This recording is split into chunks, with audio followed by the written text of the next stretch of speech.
2 கேரளா இருக்கக்கூடாதுன்னு சொன்னார். அவர் what he மென்ட் வந்து இந்த இடத்துல அது எல்லாருக்கும் தெரியும். ஏன்னா மலையாளின்னு சொல்லிட்டு இவரை புரட்சி தலைவர் மிஸ்டர் எம்ஜிஆரை சொல்லி அந்த இதை எழுதினார்.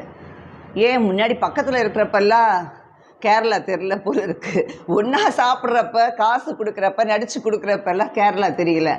ஆனால் தனியாக போயிட்டான், கட்சி ஆரம்பித்து ஜெயிச்சிட்டே இருக்கானேங்கிறப்ப கேரளா தெரிஞ்சது. அதே மாதிரி அம்மாவை மிஸ் ஜெயலலிதாவை, செல்வி ஜெயலலிதாவை என்ன சொல்லி எழுதினார்? திருமதி ஜெயலலிதா அப்படின்னு எழுதியிருக்காரு. அது எதுக்காக வேண்டி? மைனாரிட்டி கவர்மெண்ட்னு பாயிண்ட் அவுட் பண்ணாங்க அவங்கன்னு. அவர் நினச்சிட்டார் போல இருக்கு மைனர் கவர்மெண்ட், மைனர் எம்கேன்னு சொல்கிறாங்க. அது இல்லவே இல்லையே. அவங்க மைனாரிட்டி, மெஜாரிட்டிக்கு ஆப்போசிட் மைனாரிட்டி தானே, அதை தானே ஷீமென்ட். பட் அவர் உடனே மைனர் சொல்லிட்டாங்கங்கிற மீனிங் எடுத்துட்டாரன்னு அவங்க